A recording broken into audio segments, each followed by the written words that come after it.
Ó, quem trouxe Bíblia, junta com quem não trouxe, para a gente ler a palavra de Deus junto. Amém? A palavra de hoje, para a gente refletir, está em Mateus 7, do 21 ao 27.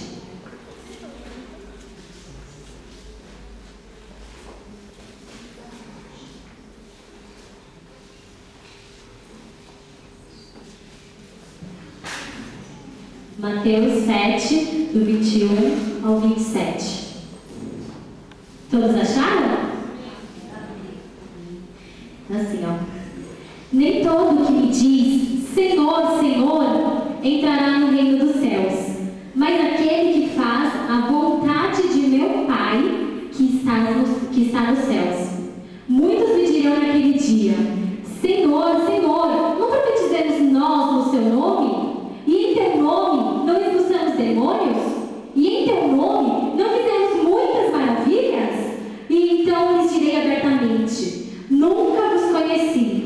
Apartai-vos de mim, vós que praticais a iniquidade. Todo aquele, pois, que escuta estas minhas palavras e as pratica, assemelhá-lo-ei ao homem prudente, que edificou a sua casa sobre a rocha. E desceu a chuva, e correram rios, e assopraram ventos, e combateram aquela casa, e não caiu, porque estava edificada sobre a rocha. E aquele que ouve estas minhas palavras, e não as cumpre, compará-lo-ei ao homem insensato, que edificou a sua casa sobre a areia, e desceu a chuva, e correram os rios, e assopraram ventos, e combateram aquela casa, e caiu, e foi preso de sua queda. Amém? Nessa peça, nós podemos observar dois tipos de crentes. Aliás, o que é ser crente? Crente é só vir à igreja, é louvar? Não. Crente é todo aquele que crê. Todo aquele que crê em alguma coisa, ele se torna crente. Não sei se todos sabem, mas até o diabo ele é crente. Ele crê também. Ele crê que Deus existe também. Mas o que faz a diferença nas nossas vidas? O que faz a gente ser um Robson, como foi aquele que era o crente secreto, ele nem sabia que ele era realmente servo do Senhor?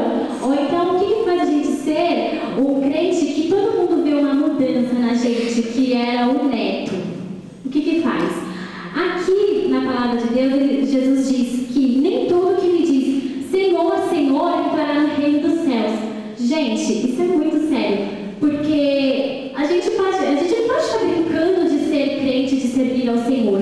Deus, ele vê todas as nossas obras. Deus, ele sonda os nossos corações. Ele sabe por que você está aqui essa noite, se é para agradar alguém ou se é para agradar a Deus.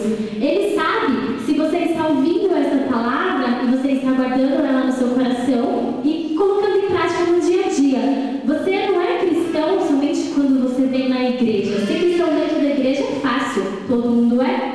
Agora, para você ser cristão lá na sua faculdade, na sua escola, no meio dos seus primos, do pessoal da rua. Aí eu quero ver você ser cristão mesmo. E é aí que Deus ele estava sondando. Deus está em todos os lugares. E uma coisa que me chamou a atenção aqui nesse texto é que ele fala assim, que nem todo mundo que diz Senhor, Senhor, entrará no reino dos céus, mas aquele que faz a vontade do meu Pai. Ué, que vontade será essa que agrada a Deus?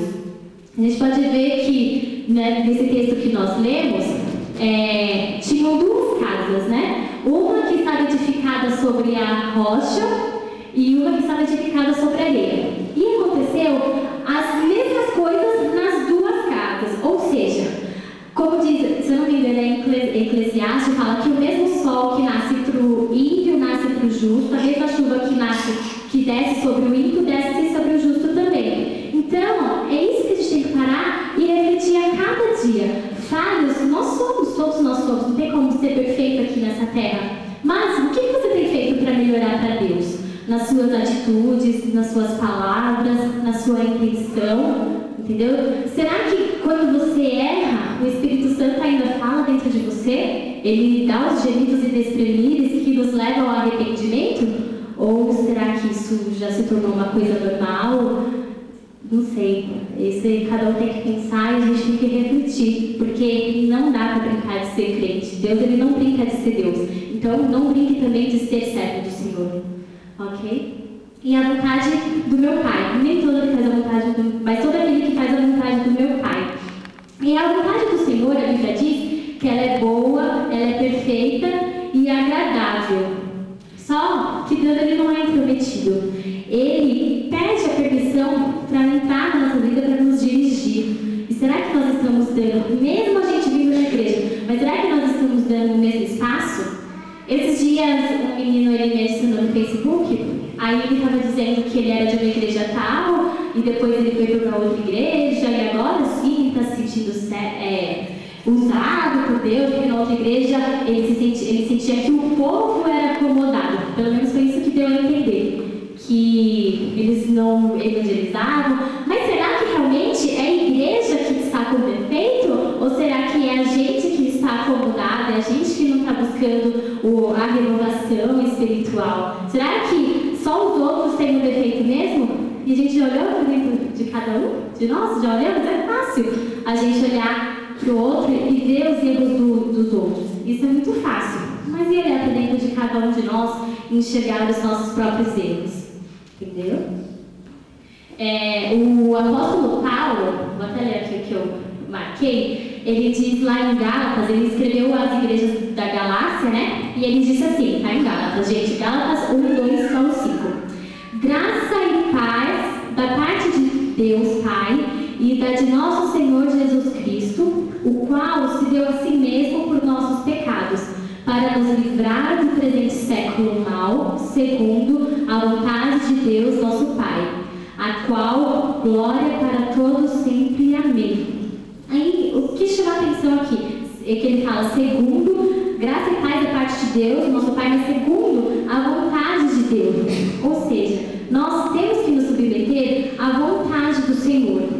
Jesus, ele também se submeteu à vontade de Deus.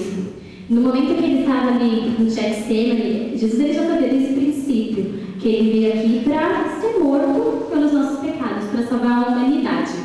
E no momento do Getsemane, na oração dele, foi um momento crucial, porque foi um momento onde todo o peso daquele sacrifício, de fato, caiu sobre a vida de Jesus, e disse que o temor dele era tão grande, que ele transpirava gotas de sangue.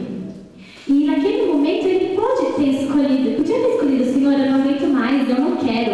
Essas pessoas, olha o que essas pessoas faziam com Jesus, olha o que nós, hoje em dia, muitas vezes, em atos impensados, podemos fazer com o próprio Jesus.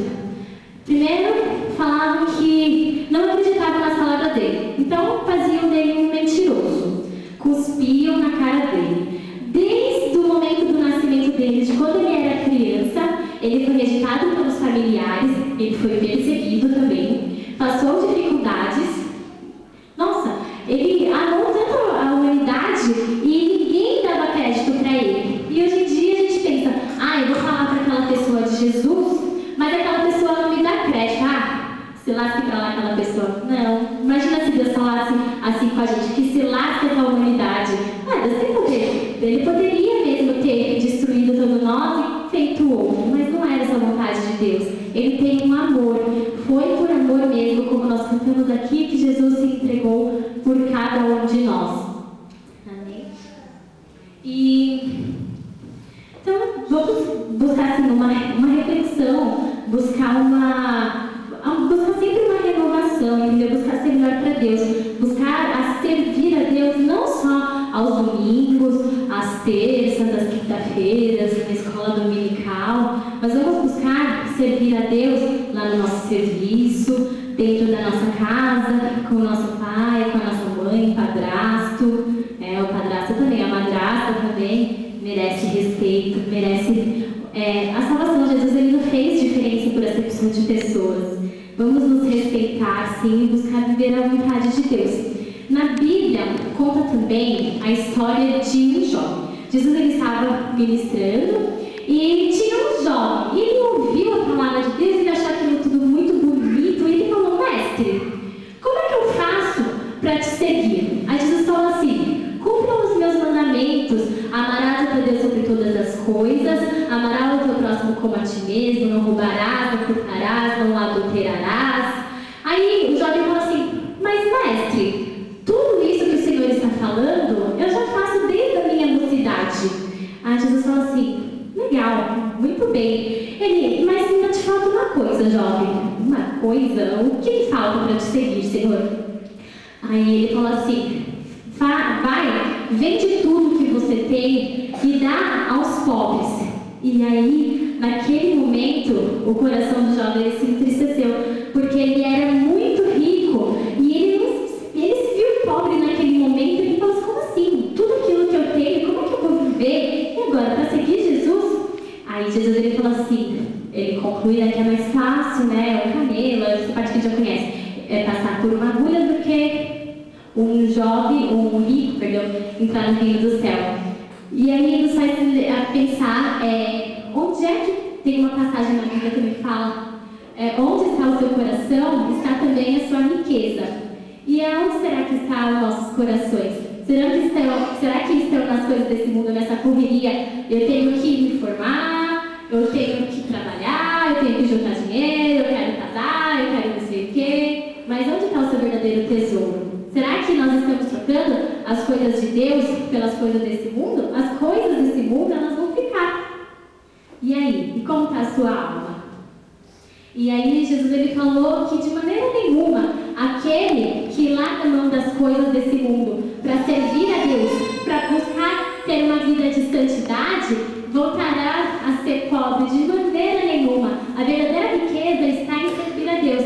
Deus disse que quando nós nos entregamos a Ele, nós temos 100 vezes mais nesta vida que nós vivemos, e mais a vida eterna. Então, quem é que está no lucro? Aquele que se entrega realmente para servir, para honrar a Deus, que nega-se a si mesmo, as suas próprias vontades, as vontades da mocidade, né? Lá o profeta do livro de Eclesiastes, o pregador que eles dizem, né? Do livro de Eclesiastes, ele fala assim, que para a gente tomar cuidado, a juventude, com os desejos da mocidade, porque tudo é vaidade. E tem até, na minha Bíblia, tem uma definição bem legal para vaidade. O que é vaidade? Que ele fala na Bíblia. Aqui, ó.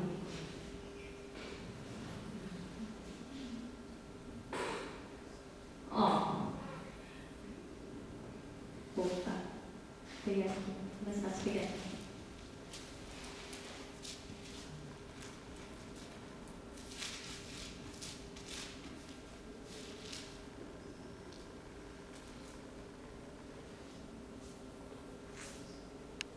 Vaidade. Desejo exagerado de atrair a atenção.